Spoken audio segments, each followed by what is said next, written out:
We have Landon Vannata on the phone. Finally, hi, Landon. Hey, how you guys doing? Good, buddy. Welcome to the show. Thank you, sir.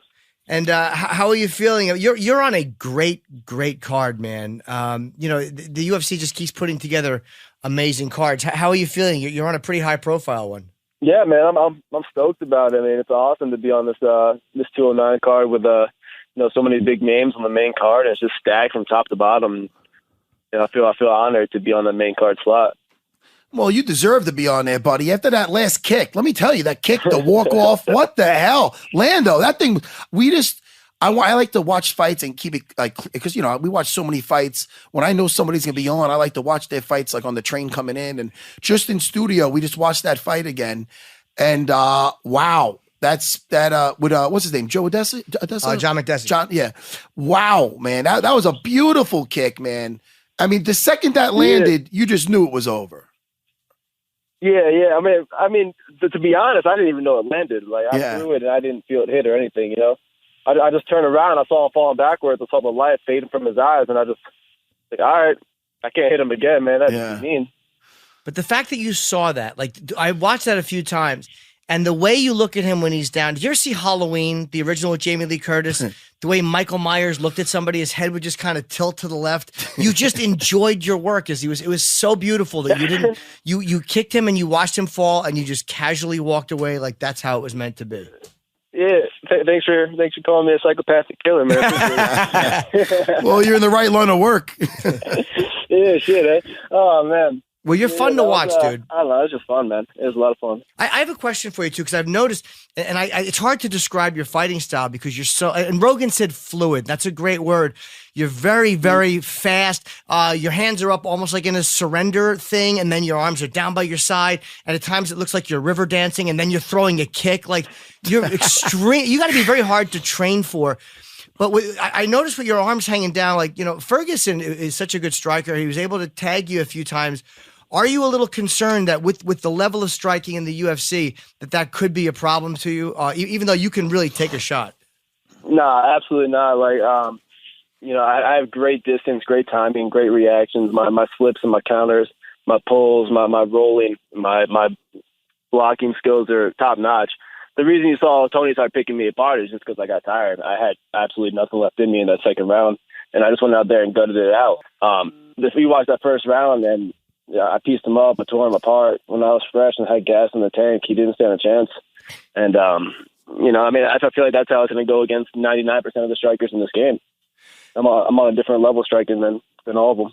Yeah, and in a weird way, some of your movement reminds me of Wonder Boy in that, like, you seem to be very comfortable with your kind of your head being exposed, knowing that you're going to be able to get out of the way. And there was one point with Ferguson where I want to say it was 2 or 3 consecutive punches you ducked under. It was really a beautiful thing to watch. Yeah, he came in charging hard and flipped and rolled and found my exits. And you got the nickname Groovy at Jackson Wink by Cub Swanson. We were dying to know why they call you Groovy. Hey, watch the fighting style, man. Personality, it's who I am, it's how I fight. Oh, it was just for that? Okay. It's a reflection of me. You're just groovy. What made you go out there? I'm from Jersey as well. And what made you go out to Jackson Wink? Did you intend on fighting when you went out to New Mexico?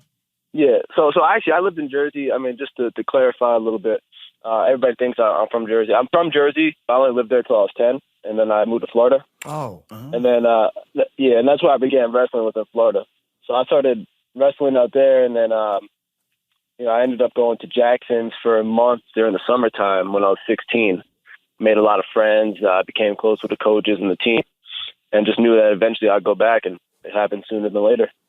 Now, who do you hold a purple belt under in Brazilian Jiu-Jitsu? It's my buddy PJ Morales. Nice, and I it's see your buddy. Okay. I think he's under Nuba and Ayao or something like that. I'm not really sure. Oh, good. Even I was like, I haven't rolled in a gi in nearly 6 years. Okay, but you're still rolling obviously without the gi. Yeah. No gi all the time. But I haven't done gi in ages. And when I'm looking here and I see you're an NCAA Division I wrestler. When did you start the striking? Because I mean, when did you start that?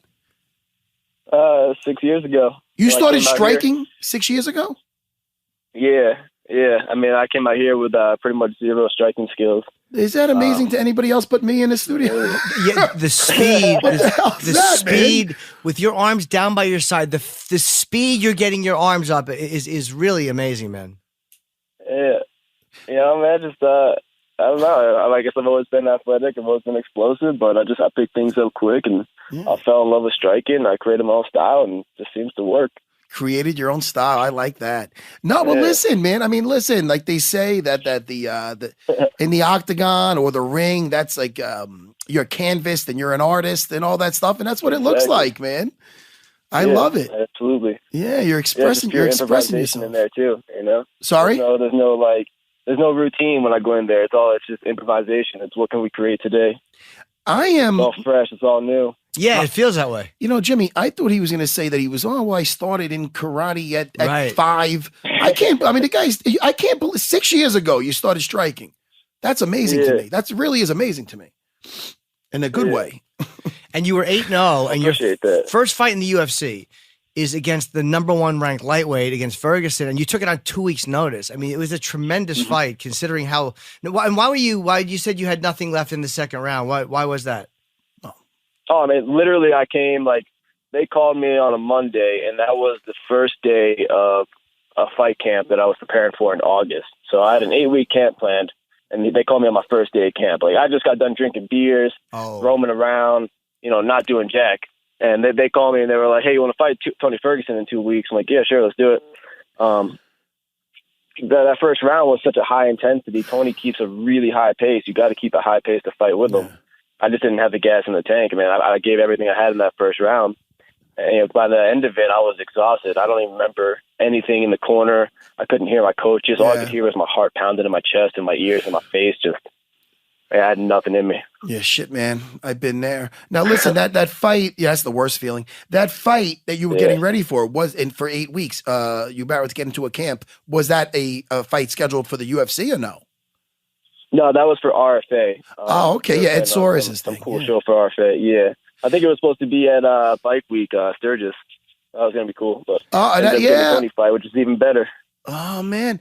Well, I'll tell you, listen, when they come knocking, you really have to answer the phone. You know what I'm saying? And let me tell you, with that fight, Lando, it's not like your stock went down. That might be your first loss, but look what Tony Ferguson is now. And I'll tell you right now, I don't think I've seen anybody else do that to him. No. You know what I mean? Where you almost, you had him doing the funky, instead of the El Kukui dance, he was doing the funky chicken dance in that first round. Right. And then, all over the place. and then of course, listen, man, I mean, like I've told Jimmy and I've said before, I was never afraid of getting hurt in there, but I'm always afraid of getting tired in there. That's the worst feeling in the world. It's the worst feeling. Absolutely the worst, man. Nothing can compare to that feeling. It's just pure dread. It is dread because everything in you, your heart wants to go on, but everything in you is saying, just get me out of here. It's I crazy. remember I came out for that second round and I tried to bounce around a little bit and get my footwork going. And I was like, nope, my legs aren't working. People will never know. I'm going to walk them down, see what happens. Yeah, people they'll never know what goes into 15 minutes worth of fighting. They'll never realize. You know what I mean? It's so crazy. Hey, when in that it's one of the toughest things to do in your life. Sure. When you and because you said you didn't have a full camp, obviously you had a really short one. So in that second round, when you come out and you know that you've spent a lot of your energy or most of your, could you see that he still had plenty left? Oh yeah, I knew he would. I mean, that guy, he never gets tired. He goes. There's no fading in that guy. So I knew even if unless I put him away, he's going to come back fresh in the second round. What do you think about the fight against him and Khabib, the main event? I think he takes it against Khabib. Interesting. Especially over 5 rounds. I think. Now, what makes you insane, man? He's very scrambly. He tacks off bottom. He's very unorthodox in his striking. He's got much better striking than Khabib. Yeah. I think it's an interesting fight, but I think he gets the edge. You think he hands him his first loss? Yeah, I hope so, man. I can't wait for Khabib to lose. Oh, why is that's interesting? Is it because he's undefeated, or what is it about him you don't like? You know when someone has so much hype around them, every single person you talk to just hypes him up and oh no, Khabib, he's the best ever. Just it's terribly annoying to hear over and over and over. How do you feel? You feel you match up well with Khabib? That's a tough fight. a great wrestler with a good top control. Obviously, I got the edge on the feet. Yeah, I mean, that's a fight I'm looking forward to eventually down the line. But yeah, it's one we're gonna have to train our asses off for and really come in prepared with some top-notch wrestling. Is it annoying to hear too because he's in the same weight class? Like it's probably much more annoying when it's a guy in your weight class. Nah, that doesn't bother me. It could be a heavyweight. It's just when someone talks about it like that, I'm like, man, come on. He's gonna lose eventually. Yeah, you're like, don't put him on a pedestal. Anybody can get taken out. Yeah. Yeah, exactly. Like he's gonna lose eventually. It's just a matter of time. Well, yeah, and you wonder if there's any more pressure because I mean, I think I want to say Tony is 20-3. I'm not sure if I'm remembering that correctly, but he's already had a couple of losses, so there's a little bit. It seems like the first loss won't be as devastating as it might be for Khabib. Yeah, I mean, Khabib's carrying the whole country on his shoulders. Like everybody in Russia and everybody in Dagestan is just, they are his best friend and like they are his biggest supporters. He shows up to the fights and he's got like a group of like 60 Russians with him, just all supporting him. I mean, I'm talking about like not even the fans in the stands. I mean, like by his side. There's a lot of pressure on that guy, so I'm sure he feels it. And you train at Jackson Wink. How is John Jones? He's good, man. He's grappling right now. Comes into grappling all the time, training, getting his jiu-jitsu better. Yeah, it looks pretty good versus Dan Henderson. Yeah. He grappled Dan Henderson. He got him. Yeah. Yeah, man. He's fighting July, right?